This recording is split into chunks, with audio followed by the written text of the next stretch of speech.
There are no accusations here, no secret societies, no hidden hand pulling strings behind the curtain. What we're doing instead is something much older. We're reading the record, and then we're looking at the stone. Because sometimes the two don't speak the same language. According to the public record, the Hoover Dam was constructed between 1931 and 1936, right in the middle of the Great Depression. It was approved under the Boulder Canyon Project Act of 1928 and built by the U.S. Bureau of Reclamation. This wasn't a private venture. It was federal, public, documented. The dam rises 221 meters above the riverbed. It required roughly 3.25 million cubic meters of concrete. Its generators now produce around 4 billion kilowatt-hours of electricity each year. On paper, everything makes sense. America needed power. The Southwest needed water control. Jobs were scarce. The nation wanted to build. That's the story we were given. And to be fair, much of it is true. But records don't tell us everything. They tell us when.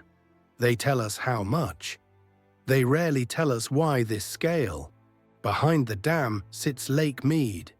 Not a natural lake, a reservoir. At full capacity, it holds nearly 30 cubic kilometers of water. It covers more than 600 square kilometers of land. And when it was completed, it was the largest reservoir in the United States. Reservoirs are strange things. They aren't permanent like mountains. They aren't stable like bedrock. They rise, they fall, and when they fall, they give things back. One of the things Lake Mead gave back was a town called St. Thomas, founded in 1865. At its peak, it held around 500 residents. 500. That number matters, because when the water receded, what emerged wasn't a scattering of wooden shacks.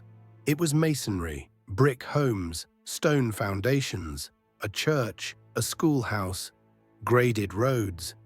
This wasn't frontier improvisation. This was careful construction. Now, I'm not saying this town shouldn't have existed, and I'm not saying anyone lied about it. I'm saying something simpler. For a settlement of that size, this is a lot of permanence, and permanence takes time, skill, and intention. That's not mystery, that's observation. Since the early 2000s, Lake Mead's water levels have steadily declined. Drought, climate shifts, river management, all documented, all measurable. As the water fell, more structures reappeared. Not because anyone planned it, not because a secret was being revealed, but because reservoirs, by their nature, cannot hide things forever. And when the water moves away, what's left behind speaks quietly.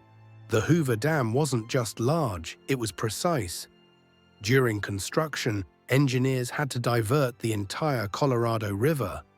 They carved miles of tunnels through canyon walls to do it. Those tunnels, about 5 kilometers in total, weren't hidden spaces. They were necessities. To pour concrete at this scale, they also had to cool it from the inside.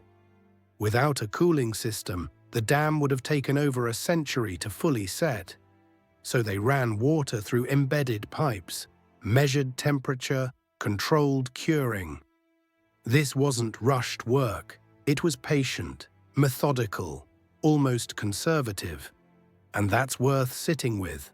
We tend to imagine the early 20th century as crude, coal, smoke, rough tools. But the reality is more uncomfortable. Engineers in this period understood stress, heat, expansion, and time often better than we give them credit for. They didn't just build big, they built to last. And that raises a quiet question, not a dangerous one, just an honest one. Were these people less capable than we assume? At the dam's plaza stand 2 large bronze statues, winged figures, designed in the Art Deco style of the 1930s. Art Deco loved cosmic language, direction, time, human scale measured against vast forces. You'll see stars, compass motifs, astronomical references. Not because something secret was happening, but because this was how the era spoke. Public works were statements. They weren't shy. They wanted to say, "We are here. We can do this." That's not a cult. That's confidence. 96 workers officially died during construction. Heat exhaustion, falls, industrial accidents. Their names aren't all preserved, and that's uncomfortable. But it's also typical of the time. Early 20th century progress was rarely gentle. Big machines moved forward, and people sometimes disappeared behind them. That's not a conspiracy. That's history. So let's ask only the questions the evidence allows. Did we underestimate the engineering capability of this period? Did we oversimplify how durable early American towns were? And did the story we inherited smooth over complexity to make progress easier to explain? These aren't accusations, they're invitations. To look again. History survives in documents, but documents are selective. Stone is not. Stone remembers weight, pressure, time.